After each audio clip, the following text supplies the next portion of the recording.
الله الرحمن الرحيم. الحمد لله نحمده ونستعينه ونستغفره ونعوذ بالله من شرور أنفسنا ومن سيئات أعمالنا. من يهده الله فلا مضل له ومن يضلله فلا هادي له. ونشهد أن لا إله إلا الله وحده لا شريك له ونشهد أن سيدنا محمدًا عبده ورسوله صلى الله عليه وعلى آله وأصحابه وأهل بيته وبارك وسلم تسليماً كثيراً أما بعد. قال الله تبارك وتعالى في القرآن المجيد والفرقان الحميد. بسم الله الرحمن الرحيم. ولا تهنوا ولا تحزنوا وأنتم الأعلون إن كنتم مؤمنين. صدق اللہ العلی العظیم. میرے محترم عزیزوں، دوستوں، بزرگوں، مذہب اسلام ایک عالمی مذہب ہے. اسلام کی تعلیمات ہر حالت اور ہر وقت اور ہر زمانے کے لیے ہیں. حالات چاہے خوشگوار ہوں، چاہے حالات ناخوشگوار ہوں، حالات چاہے سازگار ہوں، چاہے ناسازگار ہوں، اسلامی تعلیمات میں ہر قسم کی ہدایات موجود ہیں. خاص طور سے امید اور نا امیدی کے تعلق سے قرآن حدیث میں بار بار بتایا گیا ہے، تنبیہ کی گئی ہے کہ اللہ کی ذات پر توکل کرنا، اعتماد کرنا ایمان کی علامت ہے، اور اللہ کی رحمت سے مایوس ہونا یہ کفر کی علامت ہے. لہٰذا اسی تعلق سے چند باتیں عرض کرنے کا ارادہ ہے. اللہ تعالیٰ صحیح بات کہنے، سننے، سمجھنے اور عمل کرنے کی توفیق عطا فرمائے. میں عزیزو دوستو،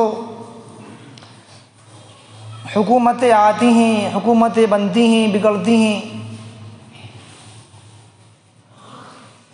حکومتوں کا بنانا، حکومتوں کا بگاڑنا یہ اللہ ہی کے قبضہ قدرت کے اندر ہے.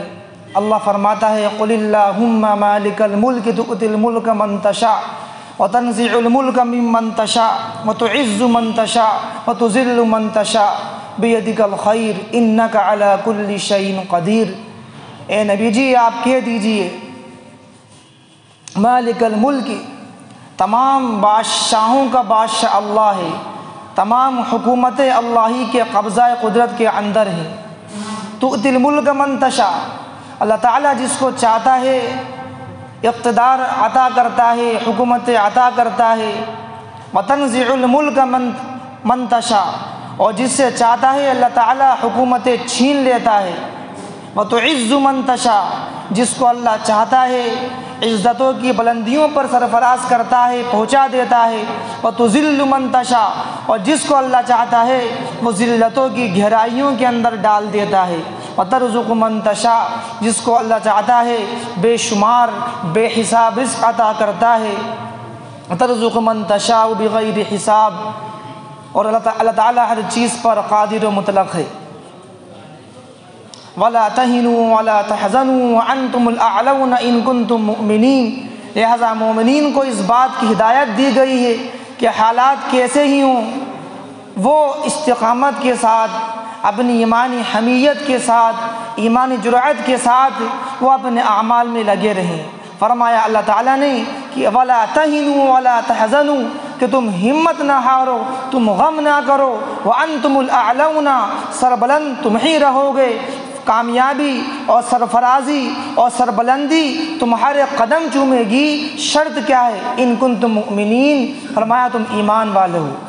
اگر تمہارے اندر ایمانی حمیت ہے، تمہارے اندر ایمانی جرأت ہے، تمہارے اندر تمہارا اللہ سے تعلق مضبوط ہے، تمہارا اللہ کے رسول سے تعلق مضبوط ہے، تو فرمایا کیسے یہ حالات ہوں، کیسے ہی ناخوشگوار ماحول ہو، ہر قسم کی کامیابی ایمان والے کے لیے ہے. ولا تهنوا ولا تحزنوا وانتم الاعلون ان کنتم مؤمنین۔ آج ہم تھوڑے سے حالات بدلتے ہی آج ہم بے چین ہو جاتے ہیں، آج ہماری فکریں بڑھ جاتی ہیں، فلاں حکومت چلی گئی، فلاں حکومت آ گئی، اب کیا ہوگا؟ ایک خوف کا ماحول دل کے اندر پیدا ہو جاتا ہے۔ میرے عزیز و دوستو، ایمان کی علامت نہیں، ایمان کی علامت تو یہ ہے کہ آدمی کو اس چیز کا یقین ہو کہ اللہ ہی حکومتوں کا لانے والا ہے، اللہ ہی حکومتوں کو بدلنے والا ہے، اللہ ہی بادشاہوں کو لانے والا ہے، اور اللہ تعالیٰ ہی بادشاہ کی کرسی سے گرانے والا ہے۔ حدیث شریف میں آتا ہے کہ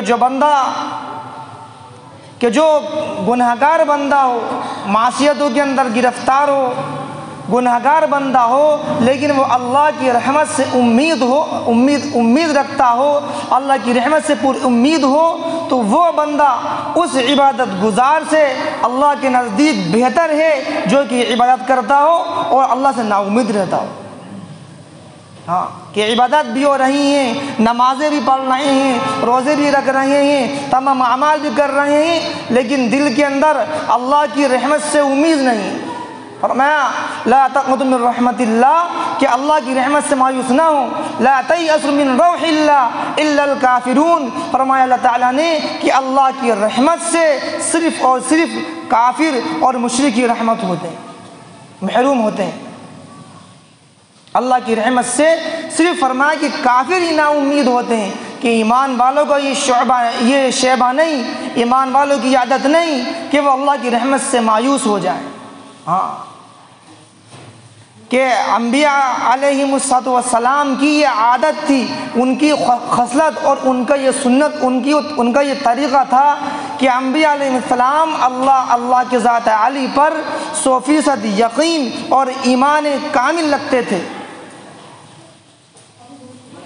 یہی وجہ ہے کہ کسی بھی حال میں، کسی بھی وقت میں ان کے اوپر نا امیدی نہیں چھاتی تھی، کہ قوم کو بلا رہے ہیں، لوگوں کو دعوت دے رہے ہیں، یا ایھا الناس قولوا لا الہ الا اللہ، ایک اللہ کی دعوت دے رہے ہیں، ایک اللہ کو بلا رہے ہیں، اور قوم اور لوگ ان کو مار رہی ہے، ان پر پتھر برسا رہی ہے، ان کو گالاں گلوچ کر رہی ہے، ان کو دیوانہ اور مجنون کہہ رہی ہے، لیکن وہ کون سی طاقت ہے اور وہ کون سی قوت ہے کہ وہ ان کو اپنے مشن میں پیچھے ہٹنے نہیں دیتی۔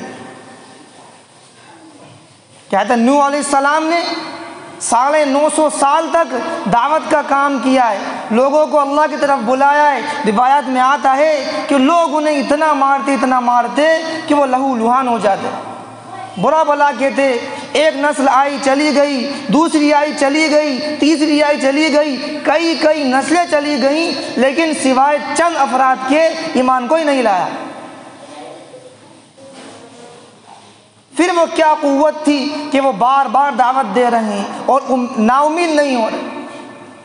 ہم لوگ بہرحال سنتے ہیں حضرت حضور اکرم صلی اللہ علیہ وسلم کے طائف کا واقعہ، کہ آپ علیہ السلام نبوت ملنے کے 10ویں سال آپ طائف تشریف لے جاتے ہیں، اور آپ علیہ السلام قبیلہ ثقیف کے لوگوں کو دعوت دیتے ہیں، اس امید کے ساتھ کہ شاید وہ ایمان لے آئیں گے۔ لیکن انہوں نے آپ کے ساتھ میں کیا برتاؤ کیا کہ آپ علیہ السلام ان کے پاس جا رہے ہیں، ان کو دعوت دے رہے ہیں، ان کو ایک اللہ کی وحدانیت سنا رہے ہیں، اللہ کا تعارف کروا رہے ہیں، اور وہ قوم کے سردار اللہ کے نبی پر کیسے آپ کو جوابات دے رہے ہیں کہ صرف اللہ کو آپ ہی ملے تھے نبی بنانے کے لیے، کہ صرف آپ ہی ہیں دنیا میں اور کوئی نہیں نبی بنانے کے لیے۔ ایسے تنزیہ آپ کو جوابات دیے، اور نہ صرف آپ کی دعوت کو قبول کیا، بلکہ آپ علیہ السلام کے جانے کے بعد آپ علیہ السلام کے پیچھے اپنے قوم کے اوباشوں کو اور لڑکوں کو لگا دیا کہ ان کو پریشان کرو، ان کو پتھر مارو۔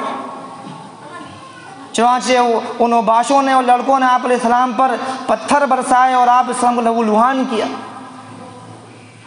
اور پھر آپ علیہ السلام جو ہے ایک باغ کے اندر تشریف لے گئے، اور وہاں پر آپ نے وہاں پر پناہ لی، اور وہاں پر اللہ سے دعا کری، اللہم اشکو الیک ضعف قوتی وقلت حیلتی وحوانی علی الناس۔ اور اللہ تعالیٰ اس وقت آسمان سے فرشتوں کو بھیج رہا ہے، اور اللہ فرما رہا ہے نبی جی، اللہ تعالیٰ نے آپ کی اور قوم کے درمیان گفتگو کو سنا، اور اللہ تعالیٰ نے اس فرشتوں کو بھیجا ہے جس کی خدمت یہ ہے، جس کا کام یہ ہے کہ اس دونوں پہاڑوں کے درمیان کی خدمتیں اس کے سپرد دیں۔ آپ ایک اشارہ کریں تو یہ دونوں پہاڑوں کو مسل دے، ملا دے، اور یہ پوری قوم یہاں تباہ ہو جائے۔ پھر وہ کیا بات ہے، وہ کون سی بات تھی کہ آپ علیہ السلام نے منع کر دیا؟ اور آپ نے کیا جواب دیا کہ مجھے امید ہے کہ انشاءاللہ اللہ تعالیٰ ان سے نہیں تو ان کی آنے والی نسلوں سے دین کا کام لے گا، اور اللہ تعالیٰ ان کے اندر داعی پیدا کرے گا۔ اور ایسا ہوا، آگے چل کر ان کی قوم کے لوگ ایمان لے آئے اور بڑے بڑے دین کے کام کی۔ تو میں یہ دوستوں ہم غور کریں کہ کیا چیز تھی کہ پتھر پڑ رہے ہیں اور تکلیفیں دی جا رہی ہیں، اس کے باوجود اللہ کی ذات عالی سے پر توکل ہے اور اعتماد ہے اور یقین ہے اور نا امیدی نہیں ہے۔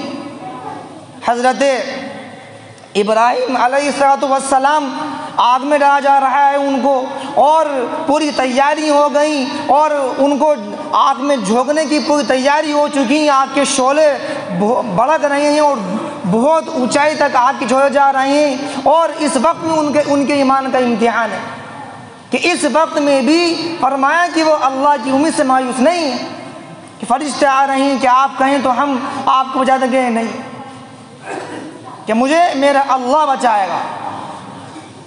تو اللہ نے کیسے ان کی مدد کری؟ قُلْنَا يَا نَارُ كُونِي بَرْدًا وَسَلَامًا عَلَىٰ إِبْرَاهِيمَ، کہ اے آگ ابراہیم پر سلامتی کے ساتھ ٹھنڈی ہو جائے۔ وہ یقین تھا، وہ اعتماد تھا اللہ کی ذات عالی پر کہ اللہ تعالیٰ میرا بال باغ ہونے نہیں دیں گے۔ حضرت موسیٰ علیہ السلام کا ایمان، اللہ تعالیٰ ان کو نبوت عطا فرما رہا ہے اور ان کو کہہ رہا ہے کہ جاؤ اپنی قوم کی طرف، اور فرعون کو دعوت دے رہے ہیں، اور اللہ تعالیٰ نے فرعون کے محل میں موسیٰ علیہ السلام کی پیدائش کی اور دکھایا کہ ہم جو ہر چیز پر قادر ہیں، کہ اس نے ہزاروں لڑکوں کو قتل کروا دیا، لیکن جس شخص کے ہاتھوں اس کی موت لکھی ہوئی تھی اللہ تعالیٰ نے اس کے گھر میں اس کو پلوا کے دکھایا۔ اور پھر وہی موسیٰ کا ایمان دیکھیے، ان کا اللہ کی ذات عالی سے تعلق دیکھیے، امید دیکھیے کہ وہی موسیٰ دریائے نیل پر عصا مارتے ہیں اور ان کے لیے راستہ بن جاتا ہے، اور وہی دریا فرعون کے لیے قبر بن جاتا ہے اور اس کی ہلاکت ہو جاتی ہے۔ تو وہ کیا چیز تھی میرے عزیز و دوستو؟ وہ صرف ایمانی قوت تھی، ایمانی حمیت تھی جو انبیاء علیہ السلام کے دلوں کے اندر موجود تھی، اور انہوں نے اپنے ماننے والوں کے دلوں کے اندر یہ چیز منتقل کی کہ ہر چیز کا بنانے والا اور بگاڑنے والا یہ اللہ تعالیٰ ہے۔ قُلِ اللَّهُمَّ مَالِكَ الْمُلْكِ تُؤْتِي الْمُلْكَ مَنْ تَشَاءُ وَتَنْزِعُ الْمُلْكَ مِمَّنْ تَشَاءُ وَتُعِزُّ مَنْ تَشَاءُ وَتُذِلُّ مَنْ تَشَاءُ بِيَدِكَ الْخَيْرُ إِنَّكَ عَلَى كُلِّ شَيْءٍ قَدِيرٌ۔ اللہ نے فرمایا کہ بادشاہت کا پلٹنا، حکومتوں کا پلٹنا اور حکومتوں کا لانا اور عزتوں کا دینا اور ذلتوں کا دینا، یہ فرمایا اللہ تعالیٰ کے قبضہ قدرت کے اندر ہے۔ ہمارا یہ ایمان ہونا چاہیے، ہمارا یہ یقین ہونا چاہیے، کیسی حکومت آ جائے، کیسا ظالم جابر بادشاہ آ جائے، بغیر اللہ کے حکم کے ہمیں کوئی نقصان نہیں پہنچا سکتا۔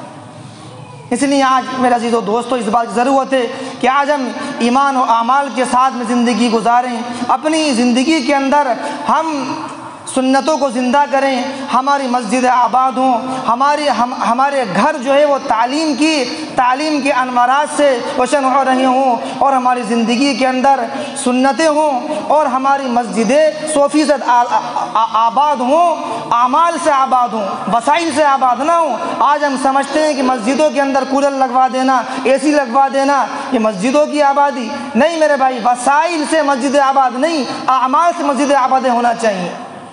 اسی لیے آج ضرورت ہے اس بات کی، آج ہم ایمان کی محنت کریں اور اعمال کی محنت کریں۔ آج ہماری آج ہماری حالت یہ ہے کہ جمعے کا دن ہوتا ہے، پھر میرے عزیزو آج ہم وقت سے نہیں پہنچ پاتے۔ ہفتے میں ایک دن ملتا ہے ہمیں دین کی بات سننے کا، دین کی بات کہنے کا، لیکن صرف ایک صف ہوتی ہے، 1.5 صف ہوتی ہے شروع میں۔ ہم لوگ تاخیر سے آتے ہیں، اذان کے وقت آتے ہیں، بعض لوگ خطبے کے وقت آتے ہیں، بعض لوگ نماز پڑھنے وقت آتے ہیں۔ تو بھائی درخواست یہ کہ ہم اپنے اندر ایمانی حمیت پیدا کریں، ہم کم سے کم ہفتے میں ہمیں ایک دن ملتا ہے، ہم وقت سے آنے کی کوشش کریں۔